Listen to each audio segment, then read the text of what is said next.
Okay. Good evening, everybody. I'm going to call the Washoe County Planning Commission meeting of Tuesday, November 6th to order. May we have,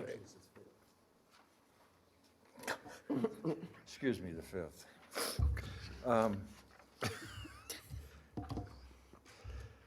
Can we have a determination of quorum, please? Yes.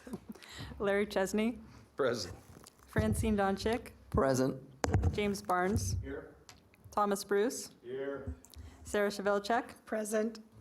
Philip Haran. Here. Kate Nelson. Here. We have a quorum. Thank you.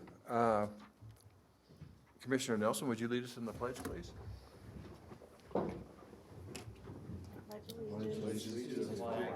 Of the United States of America and to the republic for which it stands, one nation, under God, indivisible, with liberty and justice for all.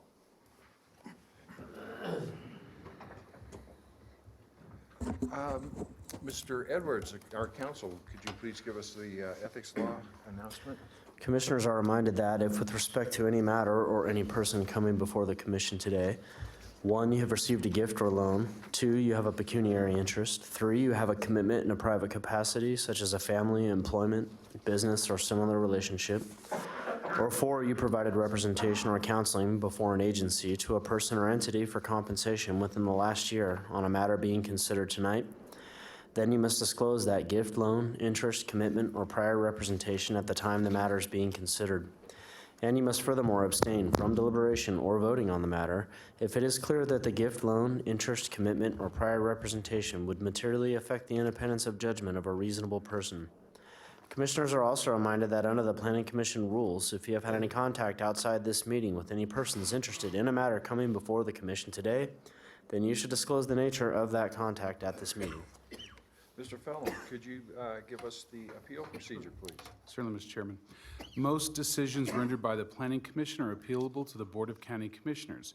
If you disagree with the decision of the Planning Commission and you want to appeal its action, you may do so in writing within 10 calendar days from the date that the decision being appealed is signed by the Planning Commission Chair and or the Secretary of the Planning Commission, filed with the Secretary of the Planning Commission, and mailed to the original applicant in the proceeding being appealed in accordance with Washoe County Code. Please call planning staff immediately at 328-6100 for information on the appeal procedure and application fee. Thank you. Guess we'll open up for general public comment. We have Jeff Church.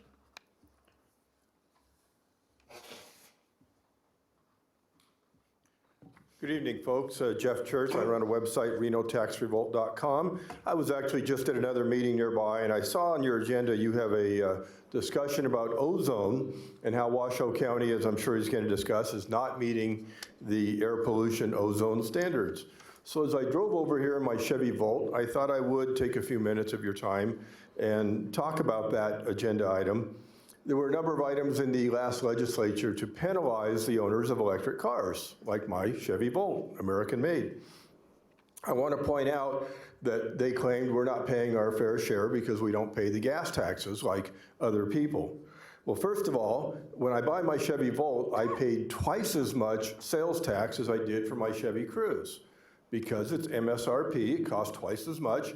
I pay the same sales tax and annual registration tax in my light little Chevy Volt as somebody in a Ford F-250 that maybe one of you drove over here. So I certainly pay my fair share when I pay my sales tax when I buy it.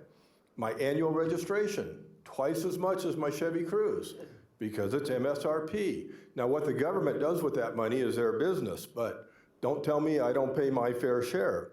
Then I got a rude awakening, my insurance on the car, because it's worth twice as much, my insurance doubled. That's not the government's fault, but again, it's a consideration when I want to contribute to clean air, when I want to help Washoe County meet their clean air standards, and I get penalized. So I just wanted to bring those factors up. And by the way, thank you to Washoe County. They have 4 free electric charging stations out back. If you go over to Reno, they charge so much to charge that it's not worth it. Those sit empty. Now, what can the Planning Commission do is perhaps when you get a development before you, you might want to insist that they have charging stations, just like handicap parking or other type parking, that they have charging stations for any future development. And I even see how we have a solar on your agenda later. So clean air is good, and I thank you for your time. Thank you. Any further public comment? No further public comment. Okay, we'll close public comment and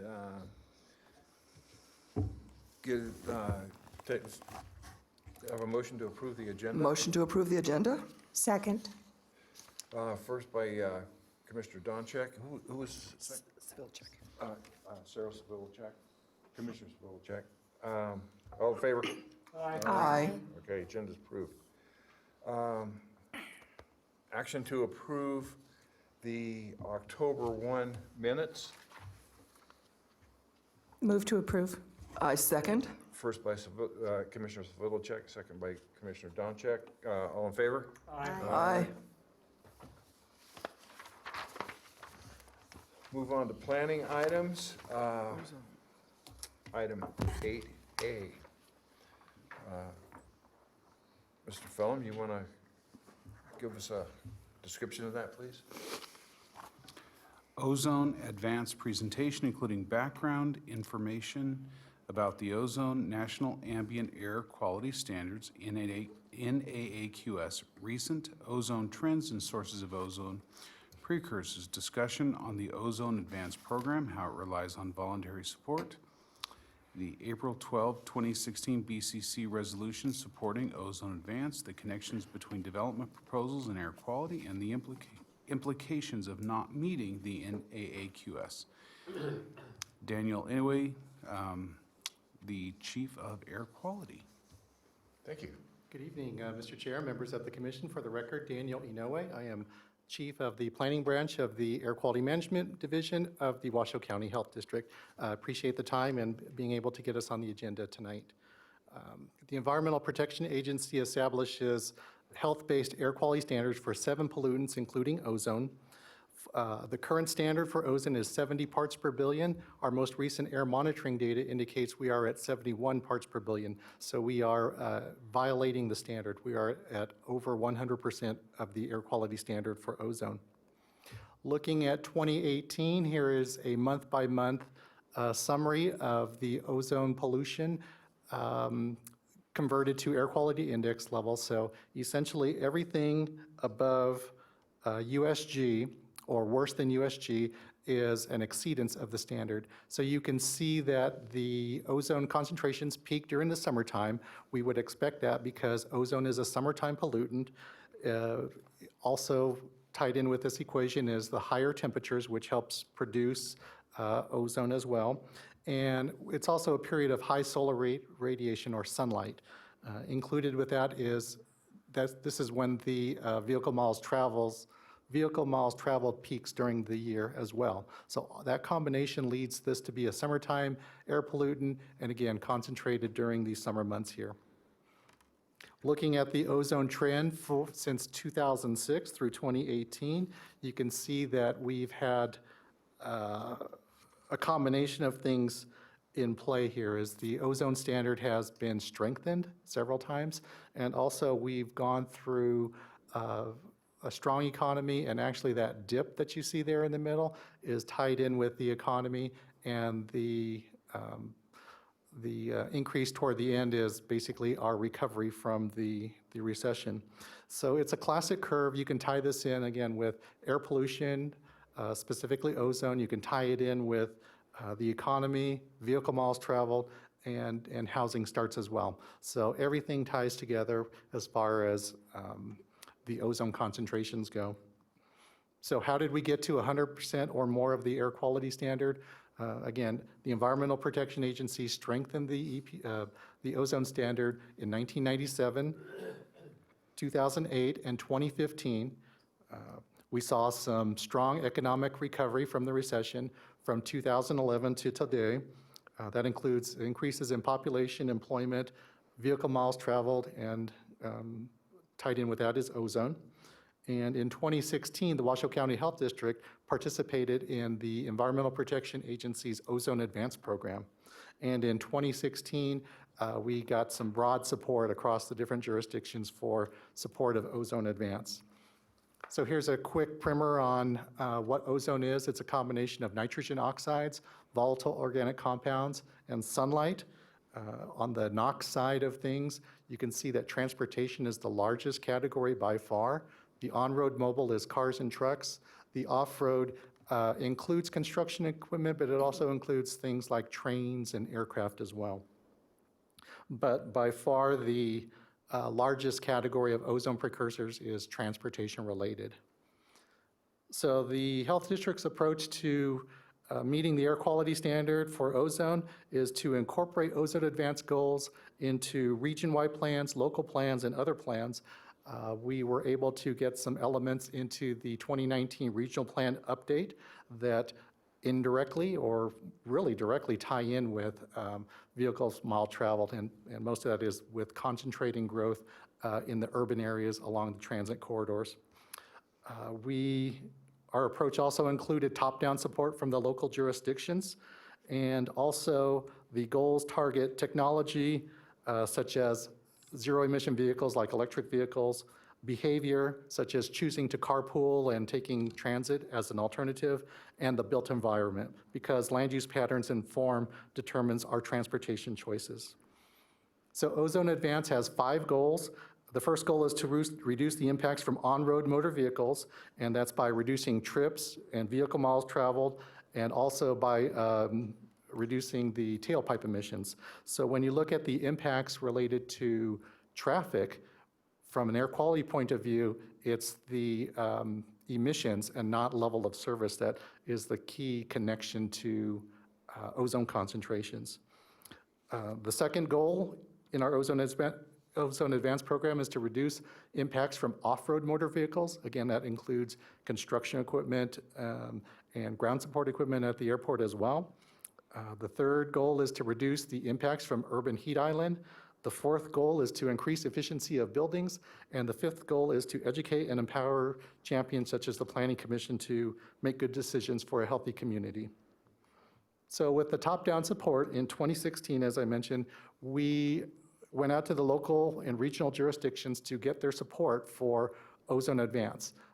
We went to the District Board of Health, got their adoption of the resolution, BCC, City of Reno, City of Sparks, RTC, and the Regional Planning Governing Board. So all of these boards and commissions cover all of Washoe County, again, with an emphasis on the urban area here in the Reno-Sparks area. In 2016, BCC was also one of the groups that supported Ozone Advance through a resolution. In summary, and this is very similar to the other resolutions, the resolution of support of Ozone Advance was to encourage plans and policies and codes that minimize VMT, support active transportation and transit, reduce per capita energy and water use and waste material to landfills, reduce stormwater runoff, and increase the tree canopy. So there are strong connections between development and air quality. For example, transportation, every project will generate some sort of amount of traffic. When you look at the traffic studies, again, level of service is not the strong connection to ozone concentrations. It's vehicle miles traveled and trips. So Ozone Advance looks at reducing the largest category of ozone precursors through reducing the length and number of trips, through programs such as smart trips or employee trip reduction programs, active transportation such as biking and walking, and transit. Those elements are going to go a long way toward us meeting the air quality standards. Our goals also include energy, because conservation and efficiency is the best way to avoid emissions to begin with. We are very interested in schools, especially where they are located. This doesn't impact the county as much as the cities of Reno and Sparks, but a centrally located school not only makes it attractive for the kids to walk and bike to school, but because of the walk zones, they are required to walk or bike, or basically they don't provide bus transportation within 1.25, 2.25, and 3 miles from certain schools. So centrally locating this will reduce the amount of traffic around the schools. And also from the school district perspective, it will reduce the number of bus routes needed for that particular school. Urban heat island is another concern as far as the connection between the built environment and air quality. Everything that we do will impact our urban heat island, and increasing the heat within the urban area also increases the need for energy for comfort cooling, not only in buildings, but in cars. When we have parking lots that are unshaded, the cars get hot. First thing we do is turn the air conditioner on, puts a higher load on the vehicle, and also higher tailpipe emissions as well. And then construction impacts as well. It's taking a long time, but the federal emission standards are starting to also apply to diesel engines. So diesel engines last for a long time, so it's going to take a while for these construction engines to turn over. An example, just looking at one of the categories related to urban heat island, just some of the co-benefits of tree canopies. So strategically placing a tree canopy, whether it's linear or in an area, can reduce the urban heat island and create cool islands and cool corridors. And again, that reduces the energy needs for comfort cooling, and also will improve the heat vulnerability index for the community. With a shaded multi-use path, let's say, walking and biking becomes a more attractive option even during the hottest days. And by replacing vehicle trips with biking and walking, air quality benefit as well as reducing congestion. Trees and tree canopies can improve stormwater management by reducing the amount and even temperature of the runoff. So if you're concerned about runoff and even that side issue of the temperature of the runoff, then tree canopies can be a part of the solution, and will also lengthen the pavement life of parking lots and roadways as well. So moving forward, what does it mean if we don't meet the standard in the long term? On the environmental health side, it means that we have poor air quality. We're not meeting the standard. On the public health side, we're going to see higher rates of chronic diseases. It is kind of a feedback loop also, because as we have higher air pollution levels, it's going to discourage active transportation, which will, again, magnify the chronic disease rates as well. But if you're concerned about the economy of our area, there's some big concerns related to the economic impact of not meeting the air quality standards. The first thing is that the Clean Air Act will require progressively more stringent requirements until our area meets the standard. It will also require additional pollution equipment for existing and future industries that come into our area. What we'll have to do also is to revise the regional transportation plan to account for transportation conformity and a motor vehicle emissions budget.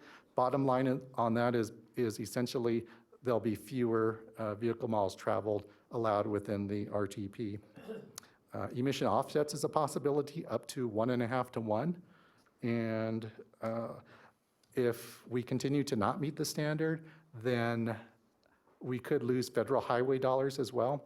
And also, again, if we don't meet the standard, the federal government can come in and basically take over our air quality programs. And they are very strict as far as meeting that standard and not being as flexible as we can to reach our joint goals. And probably one of the most impactful effects of not meeting the air quality standards is that other areas become more attractive for businesses to either expand or relocate to our area. So the Northern Nevada economic boom that we've seen over the last couple of decades is in part related to the air pollution problems that California has had. So with California having those air pollution problems, Northern Nevada becomes more attractive. If we continue to have these air pollution problems, then let's just say Story County or Idaho may become more attractive than Washoe County. So what can the Planning Commission do? We would like the Planning Commission to recognize that the environmental, public health, and economic impacts of not meeting the standard, and also that it's going to take a collaborative effort with all of our regional partners to meet the standards. Planning Commission can also encourage better than business as usual projects.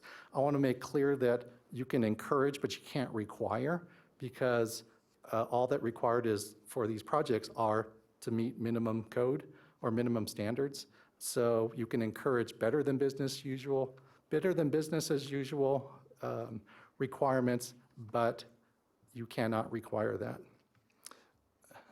Some of the things that are pretty low-hanging fruit are employee trip reduction programs. The RTC has rebranded their Smart Trips program, and it's being implemented with some of the new businesses that are coming through in the city of Reno. Looking at tree canopy as opposed to the number of trees planted is another thing that can be looked at. And also cool roofs is some low-hanging fruit as well. And again, you can encourage ordinances and codes that support ozone advanced goals as well. So essentially, the takeaways are that business as usual means meeting the minimum standards, which means 100% or more of the ozone standard. Ozone is essentially vehicle trips, vehicle miles traveled, and fleet mix. Planning Commission and the county can encourage, not require, better than business as usual projects and strategies that support the meeting the ozone standard, and also recognize that supporting ozone advance supports many other plans and goals within the county, such as the master plan, the energy and sustainability strategy, the regional plan, and a healthy community. So that concludes my presentation, and I'm available for any questions or comments. Thank you. Anybody have any questions? Of course. By all means.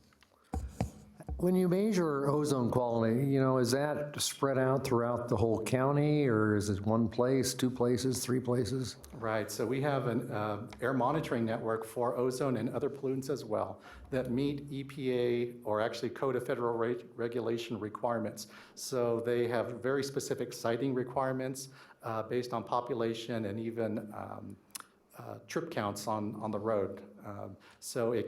For instance, it has to be a certain distance away from a roadway with a certain trip count. If it was too close to the road, then it would essentially be a source-oriented monitor. So our air monitoring network conforms to CFR requirements. It's audited every 3 years by the Environmental Protection Agency. It was just audited a couple of months ago in August, and it meets those requirements. Within southern Washoe County, we have 7 ozone monitoring sites, all the way from Lemon Valley to Incline Village, mostly concentrated here in the Truckee Meadows area. So how is it weighted? I mean, you've got 7. Are all those weighted equally, or how's that work? Each monitor is a standalone monitor, so when one monitor violates the standard, it would be termed a violating monitor. So if one of the monitors violated the air quality standard, then the Environmental Protection Agency has what they call a 5-factor analysis to determine what the geographic area of the non-attainment area would be. So generally, and ozone is a regional pollutant as well, so essentially we're going to see very similar concentrations on the south end of town as we will in Lemon Valley. Sounds very technical and difficult to understand as to how you come up with that. Any other questions? I do.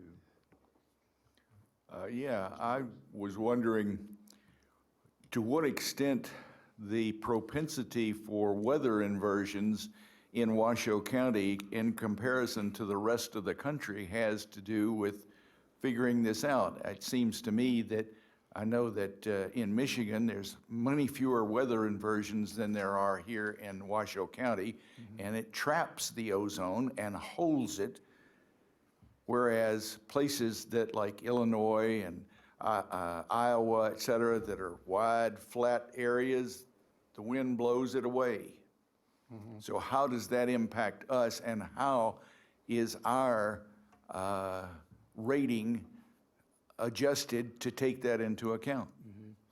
The weather is the biggest factor related to air pollution concentrations. So we could have a lot of emissions, but if we have good dispersion, our air pollution levels will be good. Inversions happen all year round. They're most evident in the wintertime, especially as we start getting into this colder weather. It will trap mostly the particulates and carbon monoxide pollution in the valley in the wintertime. 30-plus years ago, we initiated a wood stove program that made great strides to improve wintertime air quality.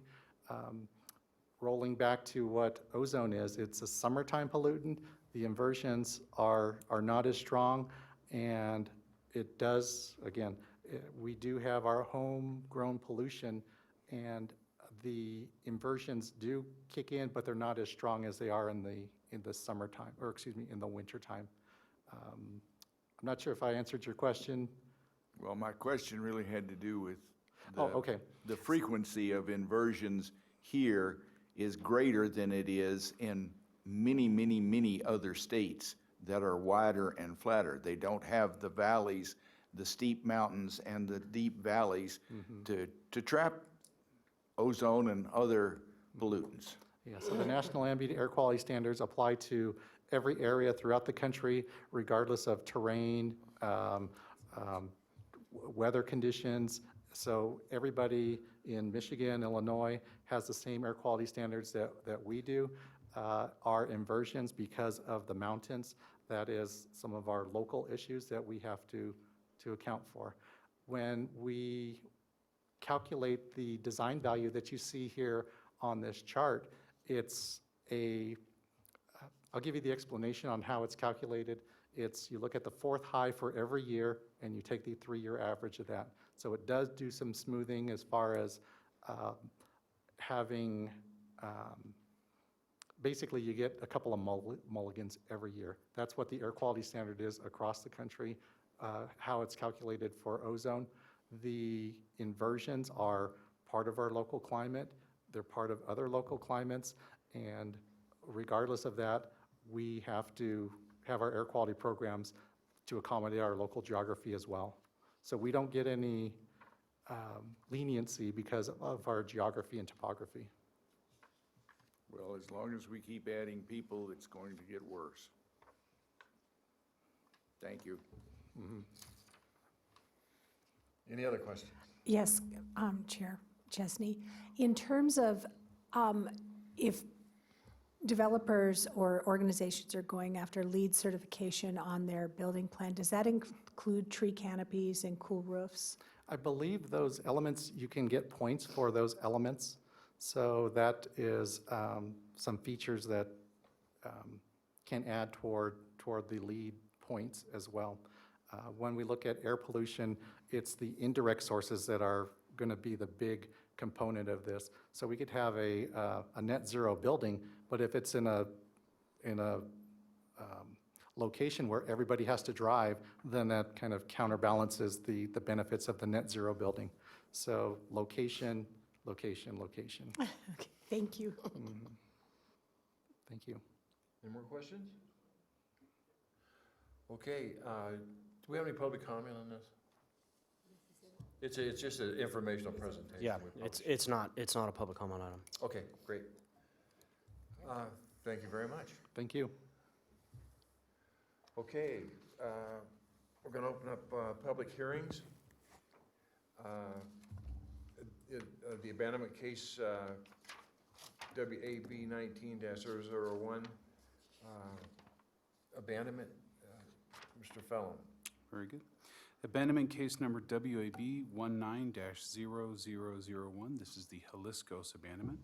For possible hearing, action, and discussion to abandon Washoe County's interest in a roadway and utility easement between Delhi Street and Lemon Drive on APN's assessor's parcels numbers 080-191-26 and 080-191-13 to the property owner of the subject parcels, Rigoberto Uribe, and to reconfigure a portion of the remaining easement on assessor's parcel number 080-191-14.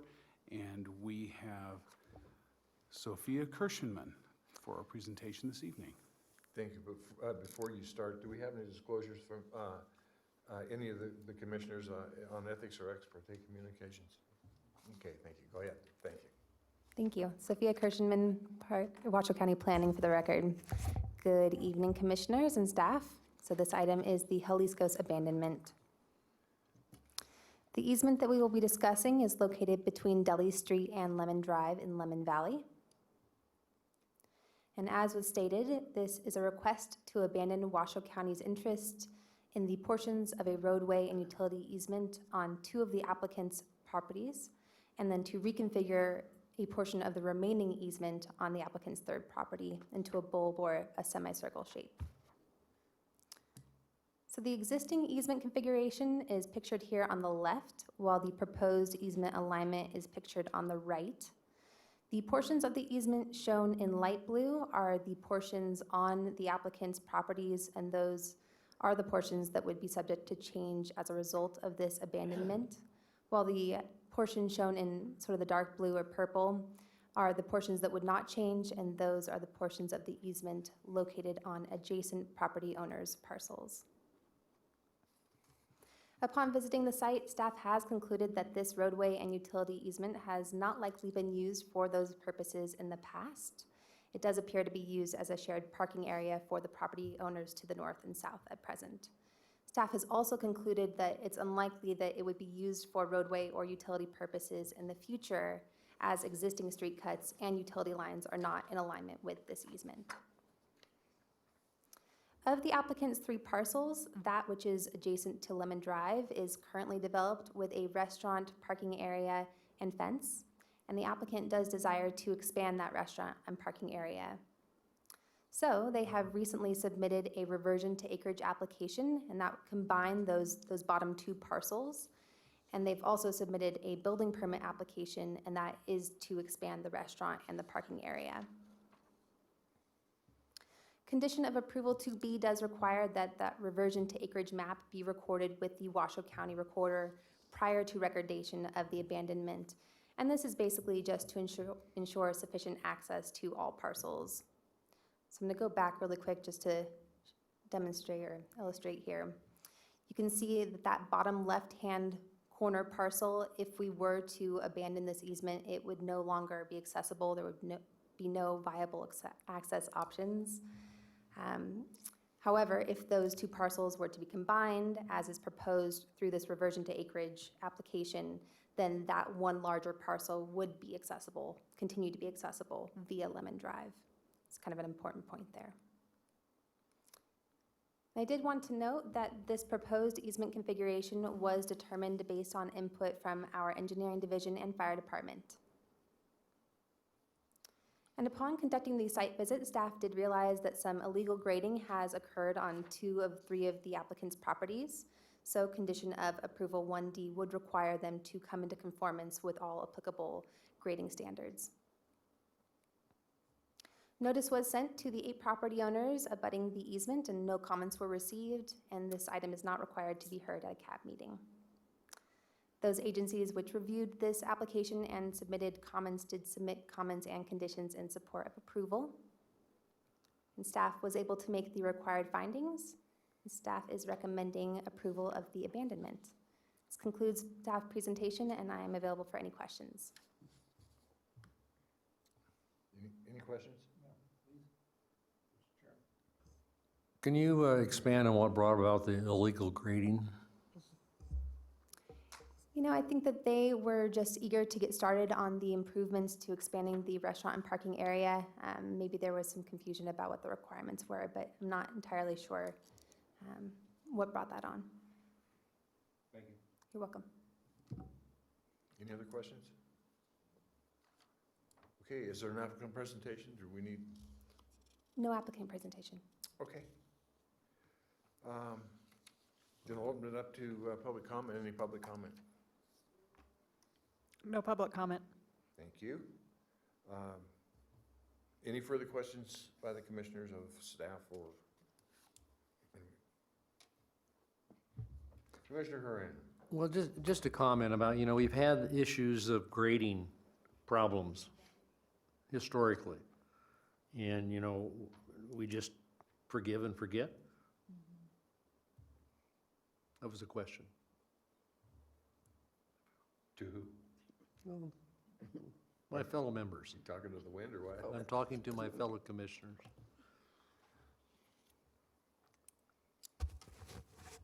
Nobody has any problems with that? Just to follow up on your point, so what we're saying is that they were caught doing illegal grading and there's no penalty, no fines, no,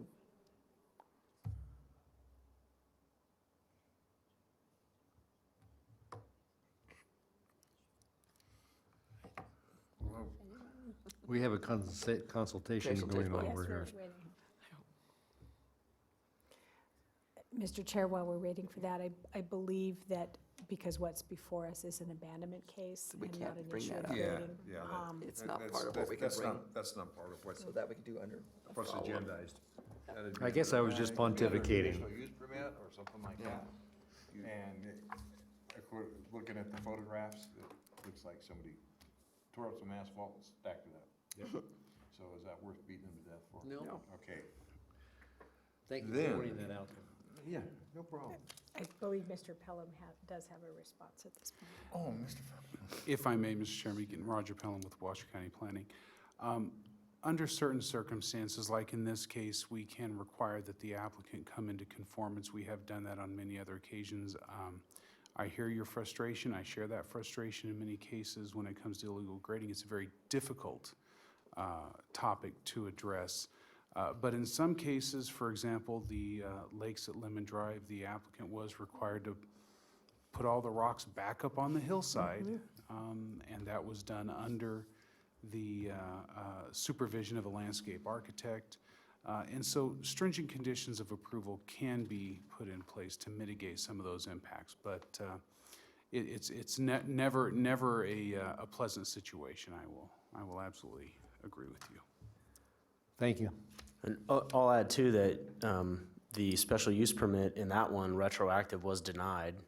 Right. Just so it's pointed out that the county doesn't always, just look the other way. And I think a lot of it has to do with, the extenuating and mitigating factors, the level of knowledge that was involved with the people and the extent of the grading and all those types of things. So there are instances where the county has taken a harder line, and I think staff has tried to craft some conditions to address the level of the issue that they saw in this particular case. Thank you, Mr. Edwards. I do have another question. I have a question. Thank you, Commissioner Chesney. About the maps, where it shows, the map where it showed the current abandonment in yellow and the map where it showed the proposed new one. And it, on the property that is owned by Charles A. Hall, or is identified as that, there is a 20-foot easement that runs to Lemon Drive that, and it appears that the 40-foot easement that runs down to the cul-de-sac on the parcel, I'm trying to figure out what the identification is, but I think it's parcel. But anyway, it's the parcel that was not conjoined with the other parcel. And there appears to be a 20-foot easement that is just out there. And I would suspect that the 40-foot is if in fact there's a road put there. Yes, And that is so, correct. so that the 20-foot easement, a large part of it just goes nowhere. Basically, the applicant was just requesting to remove the portions of the easement on their property. This is a portion on a neighboring property owner's property. And it's my understanding that they did contact that property owner on several occasions to see if they would be interested in kind of joining efforts, and there was no response. So basically, our staff has determined that that access point is not necessary whatsoever, so they could, in theory, abandon that 20-foot wide easement as well, because that property is accessible via Lemon Drive. Okay. It just seems a loose end is left hanging. Thank you. I understand. Okay, any more questions? All right. I'm gonna close the public hearing. Any discussion amongst the commissioners? I have no comment. That being said, we'll call for a motion. Chair, I make a motion. I move that after giving reasoned consideration to the information contained in the staff report and information received during the public hearing, the Washoe County Planning Commission, approve with the conditions included as Exhibit A in the staff report, abandonment case number WAB 19-001 for Rigoberto Urbre, having made all three findings in accordance with the Washoe County Code Section 110.806.20. Do I have a second? Second. Okay, motion by Commissioner Doncheck, second by Commissioner Seville-Check. Any discussion on the motion? Then I'll call for a vote. All in favor? Aye. Aye. Any opposed? Passes unanimously. Thank you.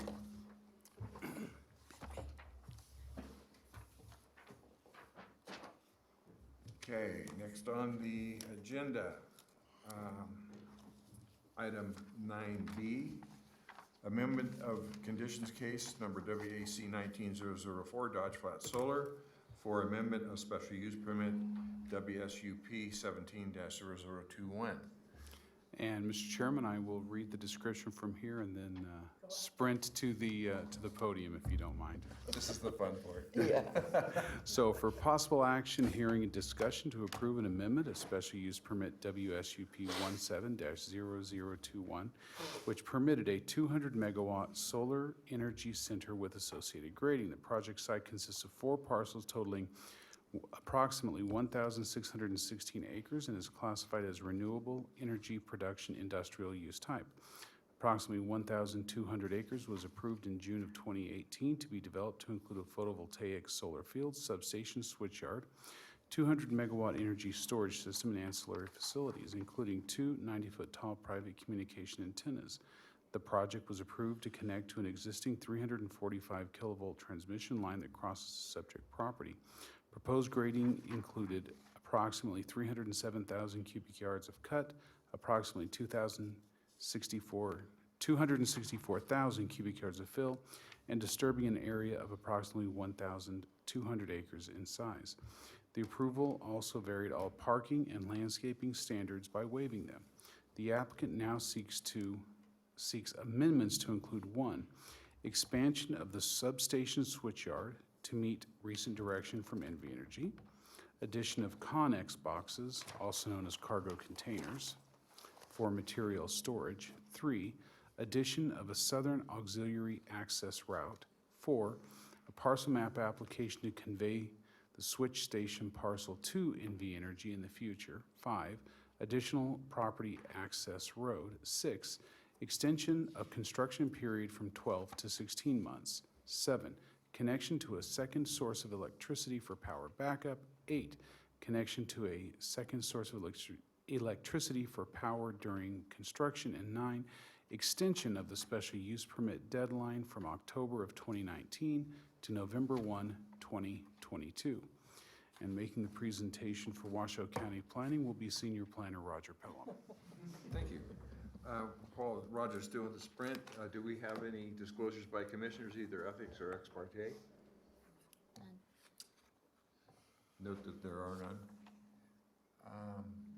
I have a question of Mr. Edwards. The planning package is missing page 63. It appears that it is accessible electronically, but it would not print out for the package. Is that a showstopper, in your opinion?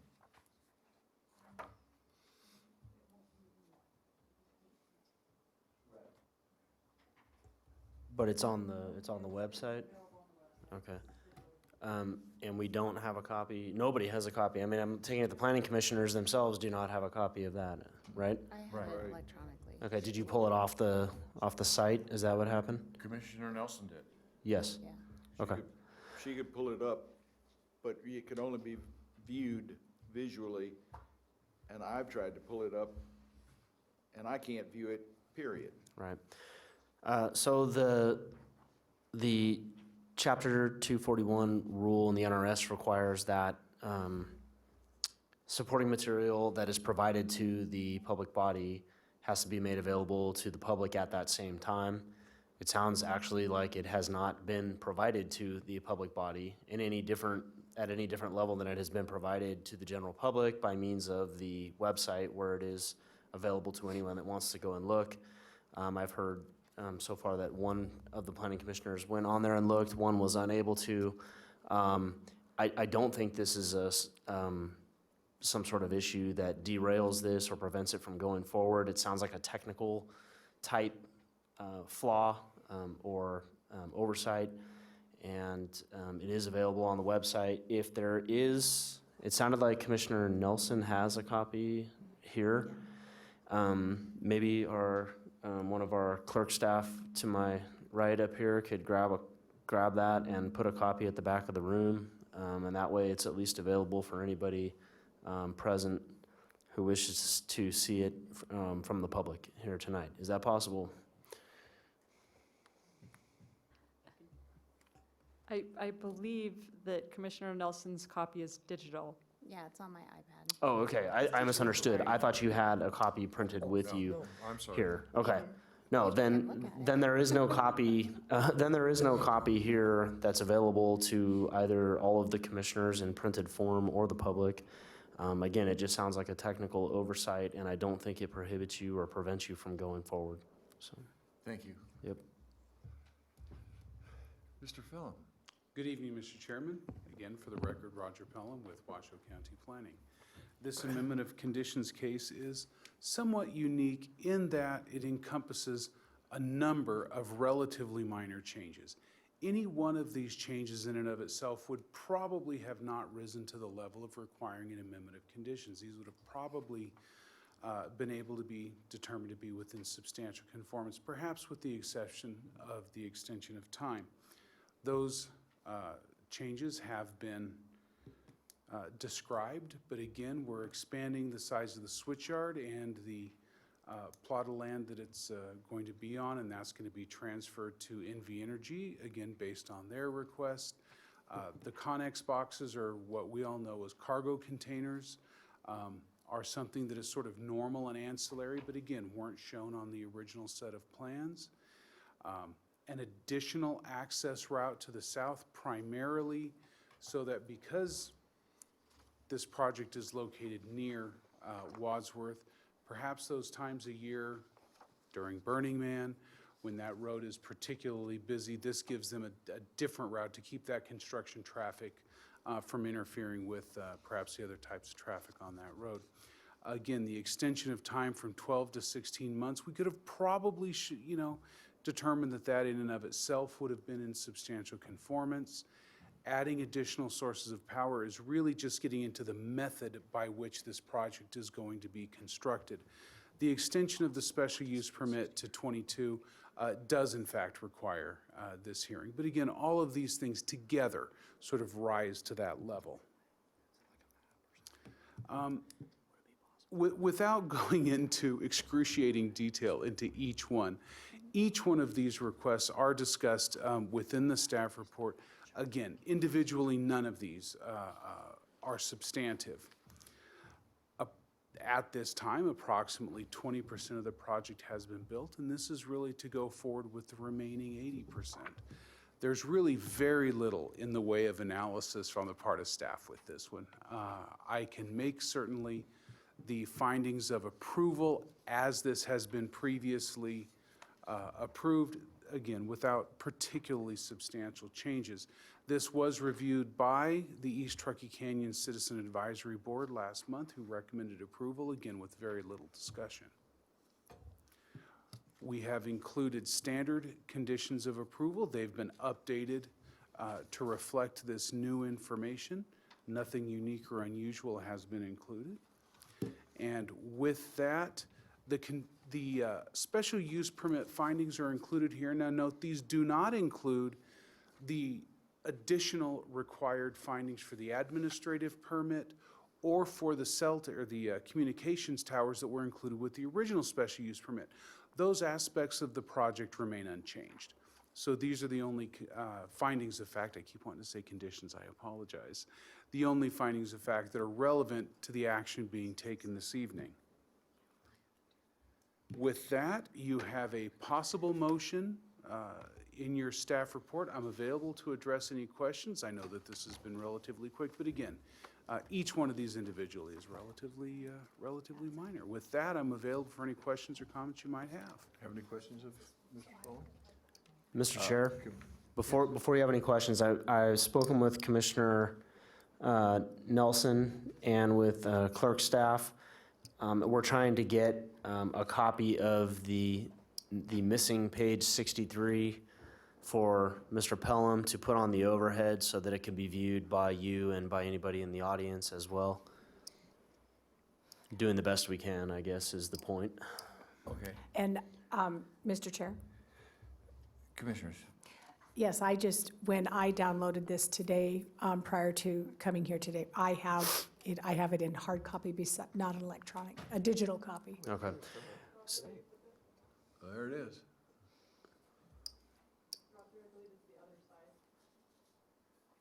Good, because I can't read that. But then you really aren't going to be able to read this one.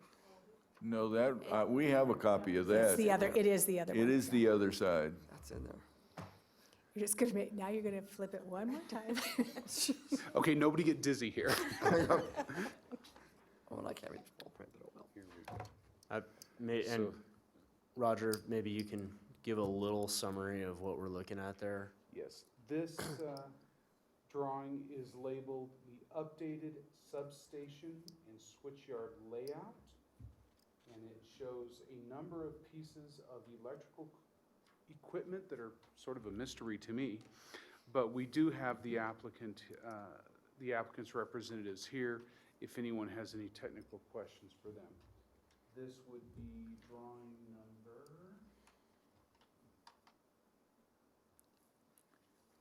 It's simply called the site electrical plan.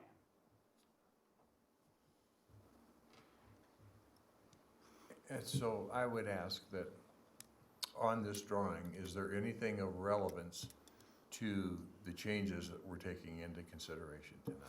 Only insofar as this area is being expanded in relationship to the original approval. Energy.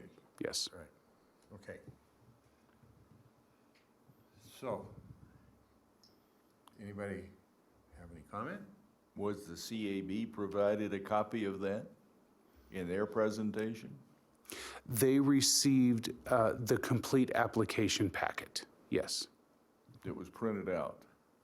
No, it was generally sent to them electronically. Thank you. Let me caveat that just a bit. Some choose to receive their packets in hard copy. Most these days choose to receive them electronically. I guess the point that I'm trying to make here is this drawing is not really relevant to the majority of the changes that we're taking a look at tonight. Yes, sir. Okay, thank you. Now, I just had one question, Roger. The Connex boxes, those are just temporary for construction, right? Correct. Okay, thank you. Any further questions of staff? All right, it's your applicant presentation. Could I have my packet back, please?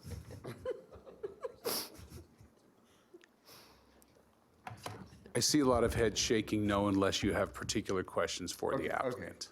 Okay, thank you. Mr. Pelham, Is there any? could I have my packet Oh. back, please? No.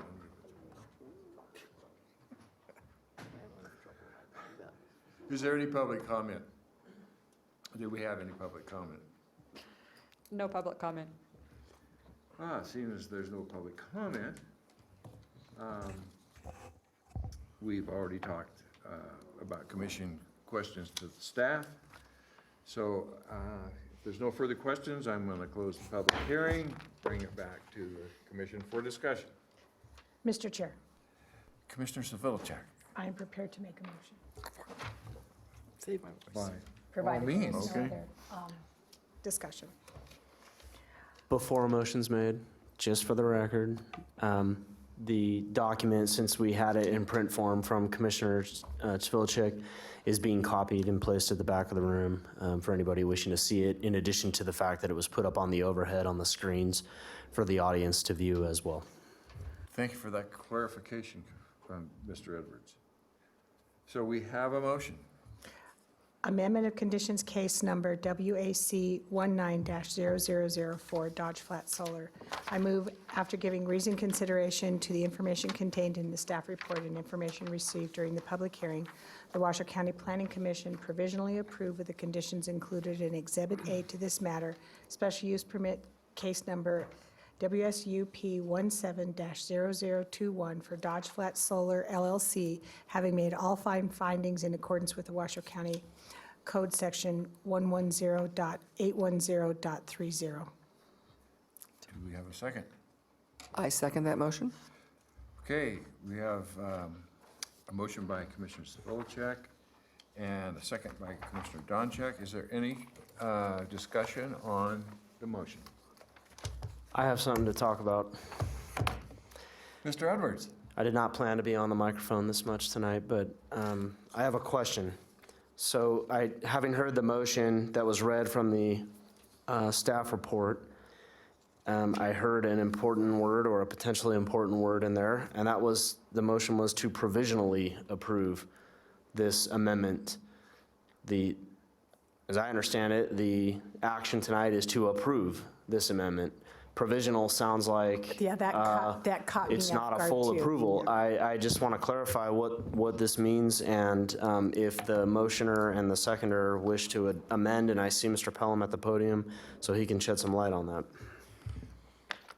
That's my fault. That is left over from the previous one when it then needed to go for conformance because of the changing the regional utility corridor. That's my fault. Please delete that word. I'll take that one.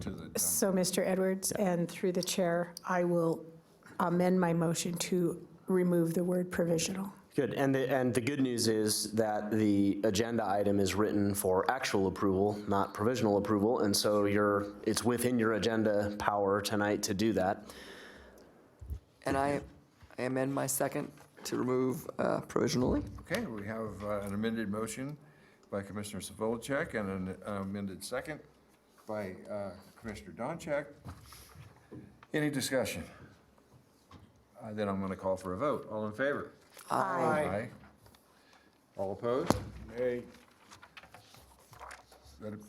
Do we need to do a voice vote? Voice vote? I think you can simply announce the results. We have, so we have 6 yeses and 1 nay. And who was the nay vote, for the record? Commissioner Thomas. Thank you. Commissioner Bruce. Thomas Bruce, I'm sorry. It's all right, I've been called a lot worse. And that ain't over either. Okay, then it passes 6-1. Commissioner Bruce being been over. And moving right along.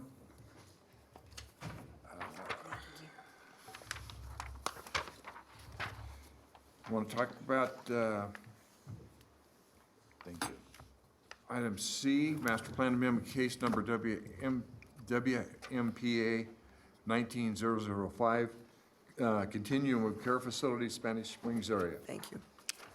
Mr. Fellow. Again, thank you, Mr. Chairman. So, Master Plan Amendment Case Number WMPA 19-0005, Continuum of Care Facilities in the Spanish Springs Area Plan. For possible action, hearing, and discussion to approve an amendment to Table C3 of the Spanish Springs Area Plan, a component of the Washoe County Master Plan, by adding Continuum of Care Facilities Seniors use type to that table. The result would be to allow that use in the neighborhood, commercial, and medium-density suburban regulatory zones with the approval of a special use permit by the Board of Adjustment.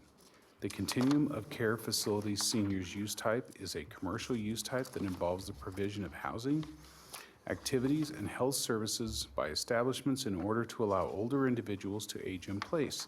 Associated facilities may include independent living, assisted living, nursing care, and hospice care, as well as accessory housing for staff and medical facilities and services for residents. And, if approved, authorize the chair to sign a resolution to this effect. Final approval is subject to a finding of conformance with the Truckee Meadows Regional Plan. Again, Roger Pelham will be presenting. Run fast. Well, Roger's making the sprint again. Do we have any disclosures by commissioners, ethics or ex parte? I attended the Spanish Springs CAB meeting and listened to the presentation and comments from that, but I made no comments about it. Thank you, Commissioner Bruce. Any further? Okay. Roger, it's all yours. Good evening again, Mr. Chairman. Again, Roger Pelham with Washoe County Planning. Again, this request is simply to add this use type to a use table within the Spanish Springs area plan. Would allow it in the neighborhood, commercial, and medium-density suburban zones, subject to a special use permit. This is the definition of the use type that was just read in as part of the description. This use type is allowed in all of the other Washoe County area plans. It's interesting to note that this was not included in the Spanish Springs area plan during the 2010 update. It is my evaluation that probably that was an oversight based on the fact that the update of the area plan and the update that it created this use type were going on at parallel times. And when the Spanish Springs area plan was written, it hadn't been made its way into the development code yet. Frankly, I think this is an oversight and really very little more than that. This request would bring the Spanish Springs area plan into conformance with the remainder of the area plans in Washoe County. So this is the table, or the line that would be added to the table within the Spanish Springs area plan. There's really very little else to say on this, I'm afraid, or I'm happy to say. Legal notice has been published. It was heard. South Truckee Meadows, no, it was actually heard by the Spanish Springs area plan, pardon me. The findings, certainly this is consistent with the master plan. It brings us into conformance with the remainder. Compatible land uses, yes, conditions of approval will be able to be placed on this use type if approved, again, in both of these regulatory zones. And certainly this responds to change conditions. I think we all understand that aging in place is an important thing that we need to address going forward, and in fact have addressed in all but this one oversight. Again, availability of facilities, that would be determined really at a project stage as opposed to this master plan stage. Desired pattern of growth, certainly we want these things to be available in all the regions within our county. And this will further implement and preserve the vision and character statement. It certainly conforms to the remainder of the policies within the Spanish Springs area plan, and very carefully does not conflict with the public's health, safety, or welfare. In fact, it's my opinion that this is a benefit. With that, you have a possible motion. I'm certainly available to address any questions that you might have, and I believe we do have some interested parties in the room as well. Do we have any questions of staff? Commissioner Haran. What brought about the recognition of the oversight? We actually had a amendment request. From? Spanish Springs Associates, Jesse Haw and Bob Sater. I'm sorry, who? Spanish Springs Associates is the applicant. Thank you. Any further questions? Do we have an applicant presentation? Do we need?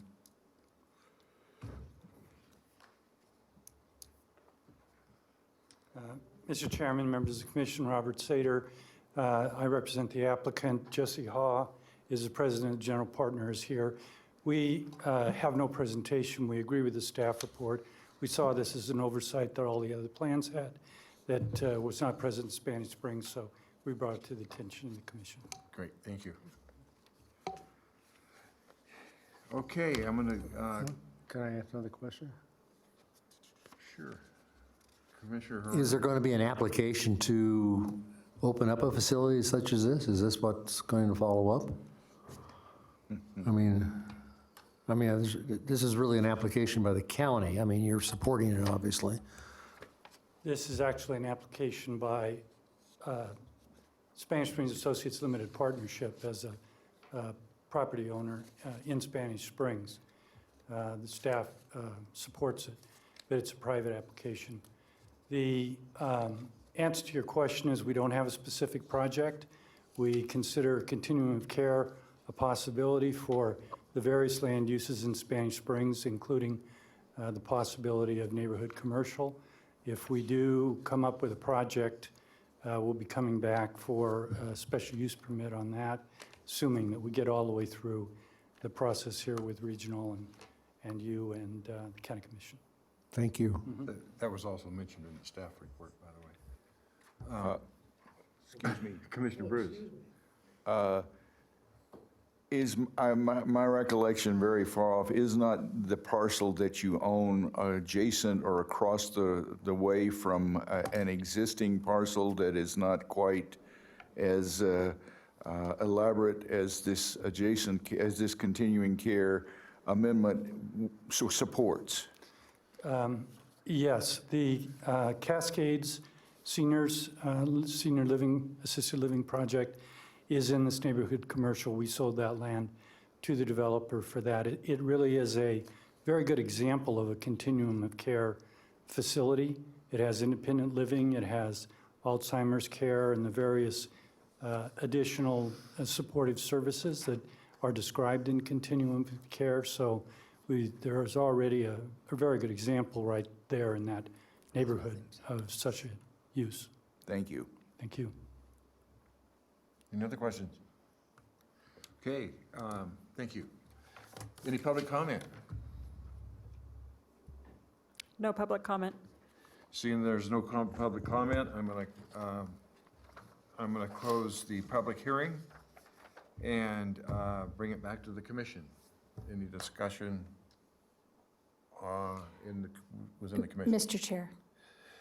Commissioner Seville, Chair. Yes, I just want to applaud staff for recognizing the oversight and taking the action to correct it and bringing into compliance with all of the other plans. And with the exception of maybe you as a commissioner, the rest of us would like to age in place. So thank you very much. But you have so far to go to age. Thank you. We'll make a motion. I would like to just make a statement that these continuing care facilities are in tremendous demand. They're critical. They're all at capacity or over, or they're just not available. Yeah.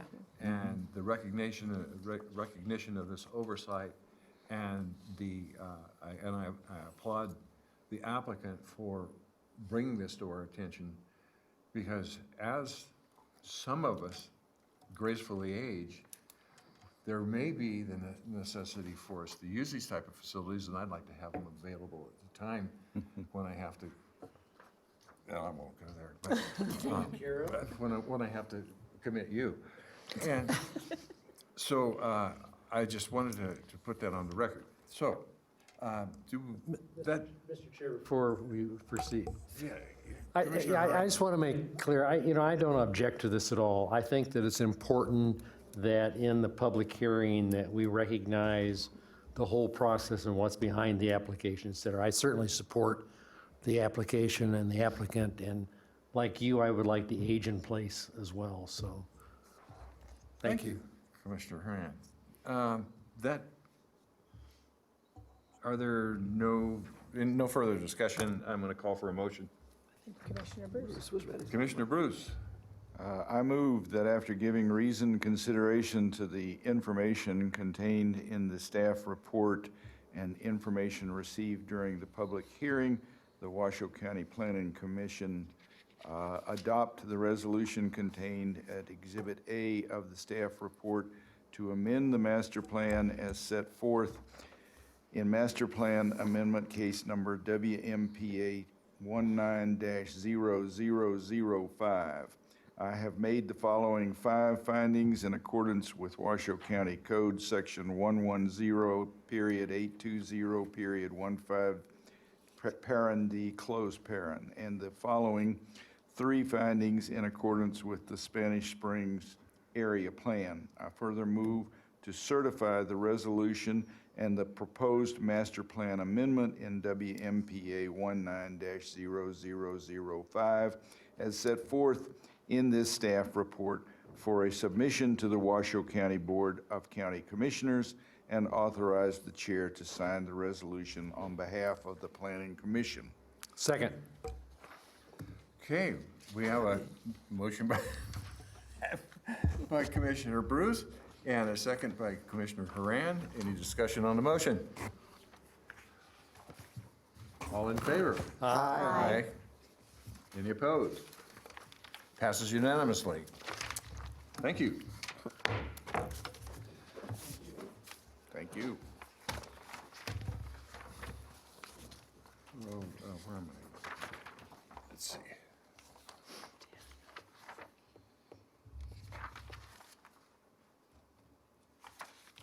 Okay, I guess we move on to commission and chair items.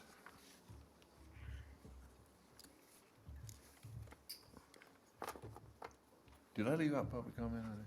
No, we didn't have any public comment. No, we didn't, she asked. Okay.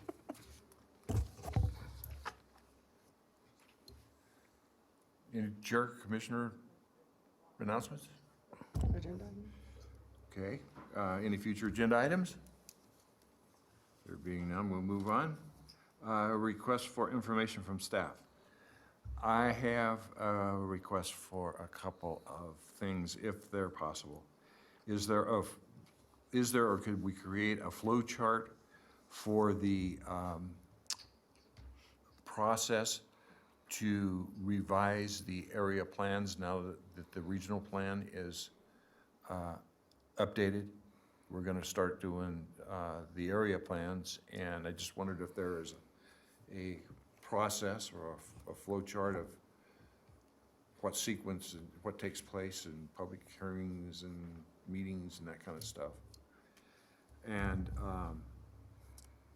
the other would be, is there a schedule of what area plans are going to be revised by order, or if they're going to be done concurrently, something like that? And that, so that clears my mind. No, just fine. I will pass those 2 requests on to the planning manager. I can tell you that there have been internal discussions on those very topics. Great, thank you. Okay, Directors of Legal Counsel items. Report on previous Planning Commission items. Thank you, Mr. Chairman. On behalf of Trevor Lloyd, I've been asked to pass on several items. First, the planning staff will be going before the Board of County Commissioners on Tuesday the 12th, and will be seeking direction on short-term rentals. I know that we have a draft of code that is going to be going forward, and you can look that up at www.washoecounty.us/STR, short-term rental.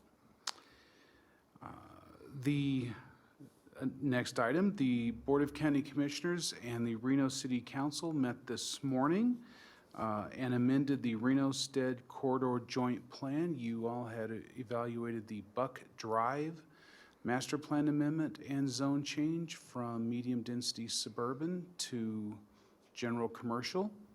You all approved that, as did the Board of County Commissioners and the Reno City Council. Finally, the applicant for Silver Hills appealed your denial to the Board of County Commissioners, and the Board of County Commissioners approved the Master Plan Amendment and Regulatory Zone Amendment That has been transmitted to regional planning and will be heard by the Regional Planning Commission. We do not have a date for that hearing yet. And that's all I have on behalf of Trevor Lloyd, Planning Thank Manager. you, Roger. Is any legal information or updates? Only to follow up with one of the items that Mr. Pelham just mentioned, that was the short-term rental ordinance. There are three pieces to it in the form that it's in at this point, which is highly tentative. Chapter 50 amendments, which pertain to nuisance code, Chapter 125 amendments, which pertain to enforcement, and there is also a Chapter 110 piece, and that Chapter 110 piece would be the development code, and that portion ultimately would come through this body before it makes its way through the entire process. So I just wanted to let you know on the legal side of it that may be occurring as well as this moves along. It's not quite at that stage yet, but heads up on that. I don't have anything else to add for tonight. Thank you, Council Edwards. Any general public comment? No public comment. Chair Okay. Chesney. Commissioner Chavoljak. Yes, I have public comment. You ready? Yeah, I'm ready. Go. To clarify the record in reference to Silver Hills, it has been said that this commission did not sufficiently debate Silver Hills. I want the public to know that Silver Hills was scheduled before this commission on 3 separate occasions, withdrawn twice. Each time this commission reviewed the entire document, the applicant package, prior to our scheduled meetings. To be clear, this commission reviewed the submitted project for a total of 3 times, so in fact, we did perform our duty as planning commissioners. Thank you very much. And I would support that statement wholeheartedly. I have one thing. I want to wish all of you a very happy Thanksgiving and good holiday. And is there any other comment from, do we have a motion to adjourn? Motion to adjourn. We are adjourned. You don't.